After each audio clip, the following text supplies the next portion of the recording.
Hi, welcome to CC plus.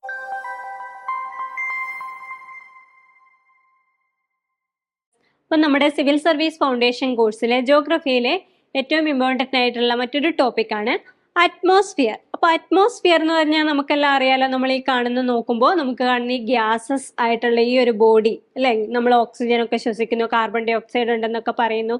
അപ്പൊ ഇങ്ങനെ ഈ കാണുന്ന ഈ ഒരു ഫോം ഓഫ് ഗ്യാസിനെയാണ് എന്ത് പറയാ, അറ്റ്മോസ്ഫിയർ എന്ന് പറയാം. അപ്പൊ അറ്റ്മോസ്ഫിയറിന് ഡിഫറെന്റ് ലെയേഴ്സ് ഉണ്ട്. അപ്പൊ ആ ലെയേഴ്സ് നമുക്ക് ഇമ്പോർട്ടൻ്റ് ആണ്. ഓരോ ലെയേഴ്സിലും എന്തൊക്കെ കാര്യങ്ങൾ നടക്കുന്നു, എന്തൊക്കെ ഫിനോമിനോൺ നടക്കുന്നു, അതൊക്കെ നമ്മൾ നോക്കണം.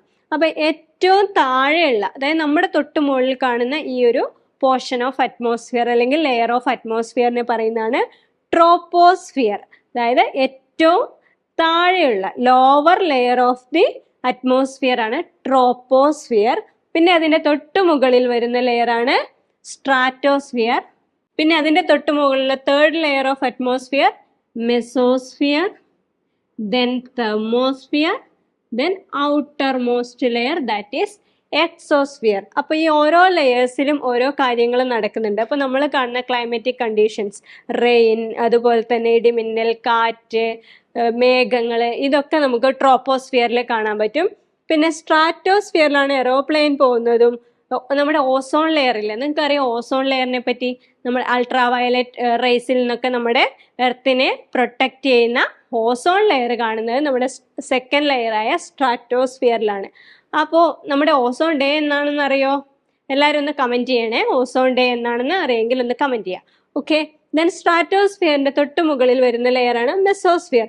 അവിടെയാണ് നമ്മൾ മെറ്റീരിയൽസ് ഒക്കെ കാണുന്നത്, മെസോസ്ഫിയർ. ദെൻ അതിൻ്റെയും തൊട്ട് മുകളിലുള്ള ലെയർ തെർമോസ്ഫിയർ. തെർമോസ്ഫിയറിലാണ് സാറ്റലൈറ്റ് ഒക്കെ ലോഞ്ച് ചെയ്യുന്നത്, അതുപോലെ തന്നെ അറോറ കാണുന്നതൊക്കെ തെർമോസ്ഫിയർ. പിന്നെ ഏറ്റവും ഔട്ടർ മോസ്റ്റ് ലെയർ ആണ് ഇത് എക്സോസ്ഫിയർ. എക്സോസ്ഫിയറിലാണ് ഇത് സ്പേസ് ഷിപ്പ് ഒക്കെ കാണുന്നത്. ഇനി ഈ പറഞ്ഞ ഓരോ സ്ട്രക്ചറും കൂടിച്ചേരുന്ന ഓരോ പോർഷൻസ് ഉണ്ടാവും. അതായത് സ്ട്രാറ്റോസ്ഫിയർ, നമ്മുടെ ഈ സ്ട്രാറ്റോസ്ഫിയർ ട്രോപ്പോസ്ഫിയറിനെ കണ്ടുമുട്ടുന്ന ഒരു പോയിന്റ് ഉണ്ടാവുമല്ലോ.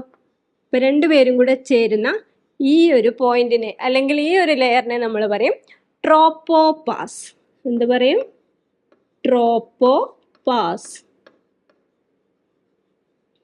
ദാറ്റ് മീൻസ് നമ്മുടെ താഴെയുള്ള ലെയറിന്റെ ഫസ്റ്റ് പോർഷൻ യൂസ് ചെയ്യുക, എന്നിട്ട് പോസ് പറയുക. ഓക്കെ, അപ്പൊ സ്ട്രാറ്റോസ്ഫിയറും ട്രോപ്പോസ്ഫിയറും കൂടിച്ചേരുന്ന ഒരു പോർഷൻ ഉണ്ടാവും, അവിടെ ട്രോപ്പോപാസ് എന്ന് പറയും.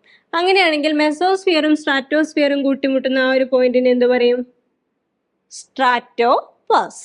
ദെൻ അതുപോലെ തന്നെ മെസോസ്ഫിയറും തെർമോസ്ഫിയറും കൂട്ടിമുട്ടുന്ന പോയിന്റ് ആണ് മെസോപോസ്. അതുപോലെ തന്നെ തെർമോസ്ഫിയറും എക്സോസ്ഫിയറും കൂട്ടിമുട്ടുന്ന പോയിന്റ് തെർമോപോസ്. അപ്പോൾ ഈ ഓരോ ഫിനോമിനോന്റെയും സംഭവിക്കുന്ന കാര്യങ്ങളും അതുപോലെ തന്നെ ഓരോ ലെയറിന്റെ ടെമ്പറേച്ചറിലുള്ള ഡിഫറൻസ് ഒക്കെ പഠിക്കാനുണ്ട്. അപ്പൊ നമ്മുടെ ഹൈറ്റ് ഇൻക്രീസ് ചെയ്യുന്തോറും, അറ്റ്മോസ്ഫിയറിന്റെ ഹൈറ്റ് ഇൻക്രീസ് ചെയ്യുന്തോറും ടെമ്പറേച്ചറിൽ മാറ്റം വരുന്നു. അപ്പൊ ടെമ്പറേച്ചർ എല്ലാ ലെയേഴ്സിലും ഒരുപോലെയല്ല മാറ്റം വരുന്നത്. ചിലതിൽ ഹൈറ്റ് കൂടുന്നതിനനുസരിച്ച് ടെമ്പറേച്ചർ കൂടും, എന്നാൽ ചില ലെയേഴ്സിൽ ഹൈറ്റ് കൂടുന്നതിനനുസരിച്ച് ടെമ്പറേച്ചർ കുറയും. ഇപ്പൊ ഡിഫറെന്റ് ലെയേഴ്സ് ഓഫ് അറ്റ്മോസ്ഫിയറിന്റെ ടെമ്പറേച്ചറിൽ മാറ്റമുണ്ട്. ചിലതിൽ ഹൈറ്റ് ഇൻക്രീസ് ചെയ്യുമ്പോൾ ടെമ്പറേച്ചറും ഇൻക്രീസ് ചെയ്യും, എന്നാൽ ചില ലെയേഴ്സിൽ ടെമ്പറേച്ചർ ഓപ്പോസിറ്റ് റിലേഷൻ ആയിരിക്കും കാണുക. അപ്പൊ അങ്ങനെയുള്ള കാര്യങ്ങളും ഓരോ ഫീച്ചേഴ്സും ഒക്കെ നമുക്ക് കൃത്യമായി പഠിക്കാൻ നമ്മുടെ ലൈവ് ക്ലാസ്സിൽ ജോയിൻ ചെയ്യാം. ലൈവ് ക്ലാസ്സിൽ ജോയിൻ ചെയ്യാനായി നിങ്ങൾ ഈ കാണുന്ന നമ്പറിൽ കോൺടാക്ട് ചെയ്താൽ മതി.